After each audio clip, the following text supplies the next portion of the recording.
Fala pessoal, bem-vindos ao canal Radar Político e essa notícia vem diretamente com Deltan Dallagnol. Mendonça liberou o dossiê surreal do maior aliado de Lula.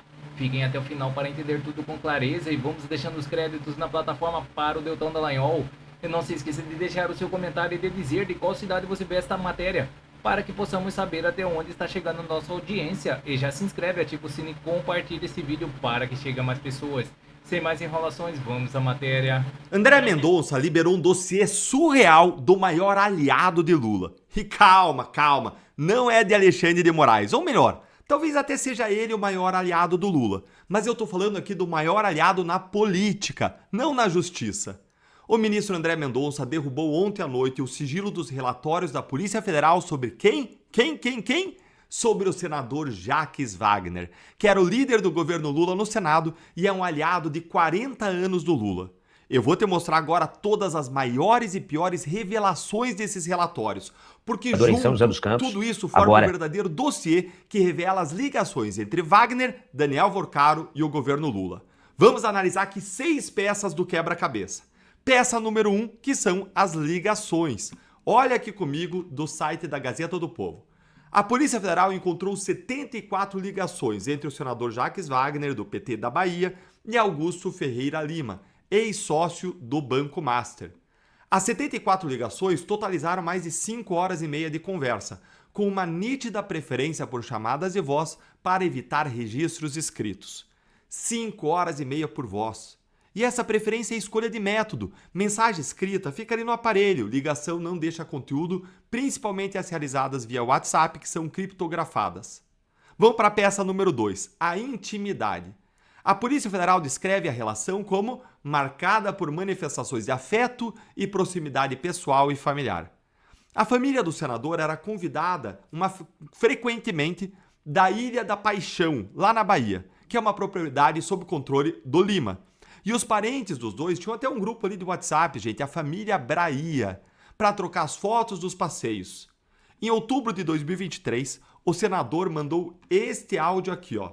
Bom dia, Guga. É Augusto Lima. Bom dia, Guga. Tudo indica que a Fatinha topa ir no sábado. Aí a gente combina mais pra frente. Abraço. O empresário Augusto Lima lhe respondeu com o prefixo do avião e o horário. Em dezembro de 2024, sobre uma outra visita, o senador foi lá e perguntou: se eu depender de helicóptero, é possível? Ah, era possível, claro que sim, né? Afinal, para um dos senadores mais poderosos da República e um dos maiores aliados do Lula, meu amigo, aí tudo é possível. Vamos para a peça número 3? Olha, tá aí ela. Quando a amizade vira relação de negócios. Segundo a apuração do Estadão e da Band, o senador mandou este outro áudio aqui em agosto de 2024. Se estiver em Brasília, vamos marcar que eu precisava conversar com você para saber como estão as coisas do banco. Quero lhe passar como é que estão as questões da eleição. Banco, eleição. Eleição, banco. É isso aí. E o que tramitava naquele momento era a chamada Emenda Master, que ampliava a cobertura do Fundo Garantidor de Créditos de R$ 250 mil para R$ 1 milhão por CPF. O FGC é o seguro que devolve o seu dinheiro se o banco quebrar. E era ele que dava segurança para o Master captar bilhões vendendo CDB de juro alto.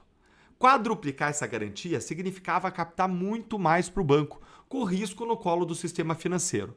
Até tem uma justificativa técnica para isso, um argumento técnico para você fazer isso, para ampliar a garantia. O problema não é esse. O problema é vender a atuação parlamentar. E é aí que algo legítimo se torna algo ilegítimo. E, segundo a Polícia Federal, no dia em que a emenda foi incluída, o empresário ligou para o senador, falou 9 minutos e logo depois mandou o link da emenda para o celular dele. Muita coincidência, né? Pois é, não tem essa história de coincidência em Brasília. Você já sabe disso, você que acompanha o canal. Vamos agora para a peça número 4, que é o disfarce. Para o encontro no gabinete, olha aqui a orientação que o senador deu, gente. Eu posso ir lá embaixo, chegar mais ou menos junto com você na hora que for marcada e eu subo e você não precisa nem passar pela identificação. Sem passar pela identificação, gente, é sem registro da visita.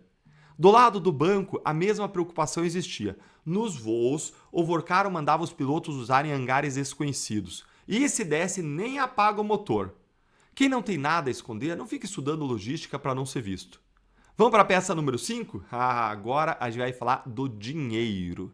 A investigação aponta a compra de um apartamento de 2,5 milhões de reais para o senador pelo mesmo esquema dos imóveis que eram dados como propina para o ex-presidente do BRB, Paulo Henrique Costa.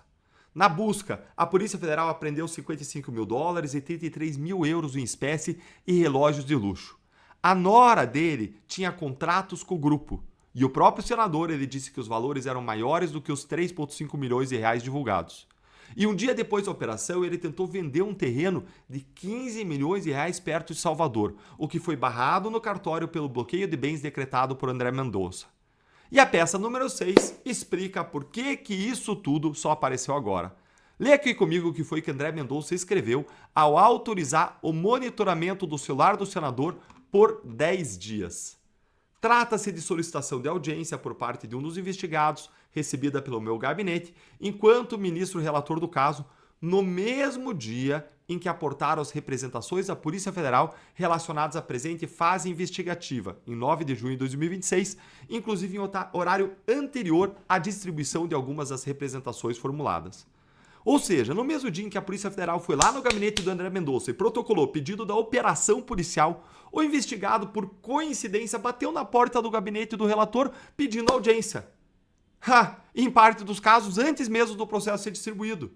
O ministro leu isso, evidentemente, como ele também sabe, como você que não tem coincidência em Brasília, ele leu isso como risco de vazamento e autorizou o rastreamento da antena do celular sem campana de rua para não entregar a operação, mas para rastrear por onde que o cara andou. E a defesa, é claro, nega tudo, né? O advogado diz que os valores em espécie têm origem legal e comprovada, e parte das diárias, inclusive do Senado, que foram transformados em dinheiro em espécie. Jacques Wagner admite a proximidade com o empresário, sustenta que a carona de avião não é crime e chama a operação de pataquada. Em junho, ele deixou a liderança do governo para, nas palavras dele, provar sua inocência. Como Lula, né? Como Lula provou a inocência. Bom, e agora você me responde aí, com o direito de presunção de inocência de todo mundo, que no Brasil sempre é o direito à plena impunidade. Mas me responde aí. E vamos com as notícias no site Diário 360. Custo da dívida pública atinge maior nível em quase 10 anos e pressiona contas do governo. Relatório do Tesouro Nacional aponta que custo médio da dívida pública federal alcançou 12,68% ao ano em junho, o maior patamar desde 2016, enquanto o estoque da dívida ultrapassou 9 trilhões. O custo da dívida pública federal voltou a subir e atingiu o maior patamar em quase 10 anos. Segundo o relatório mensal da dívida pública federal de junho de 2026, divulgou pelo Tesouro Nacional, o custo médio acumulado em 12 meses chegou a 12,68% ao ano, acima dos 12,31% registrados em maio. O índice é o maior desde setembro de 2016, quando o custo da dívida estava em 12,75% ao ano. O resultado evidencia impacto do cenário de juros elevados sobre o financiamento das contas públicas, além do aumento de custos. O estoque da dívida pública federal também cresceu. Em junho, a dívida avançou 2,61%, alcançou 9 trilhões, refletindo novas emissões de títulos e a incorporação de juros ao saldo devedor. Grande parte desse aumento está ligada à composição das dívidas brasileiras. Cerca da metade dos títulos públicos é indexada à taxa Selic, fazendo com que a manutenção dos juros em patamar elevado aumente automaticamente o custo do financiamento do governo. A dívida pública mobiliária federal interna apresentou custo médio de 13,19% ao ano, demonstrando que os títulos negociados no mercado doméstico continuam sendo fortemente impactados pela política monetária. Com juros elevados, o governo precisa destinar uma parcela cada vez maior dos recursos públicos ao pagamento de encargos da dívida. Isso conduz a margem para investimentos e amplia a pressão sobre o equilíbrio das contas fiscais.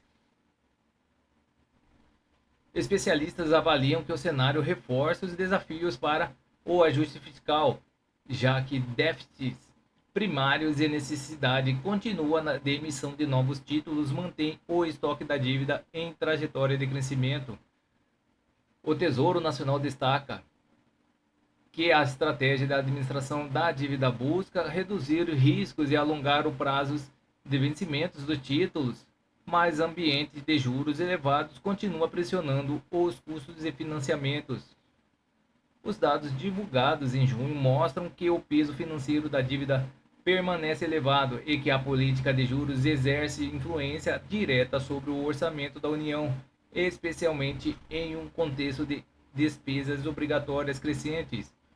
Com o custo da dívida no maior nível desde 2016 e o estoque acima de 9 trilhões, o governo segue enfrentando um dos principais desafios da política econômica: administrar o aumento das despesas financeiras enquanto busca melhorar o equilíbrio das contas públicas. Então é isso, pessoal. Essas são as notícias que estão circulando nas mídias da internet. Não se esqueça de se inscrever, deixar o seu like e clicar no sino para mais informações sobre política. Agradeço a todos pela audiência.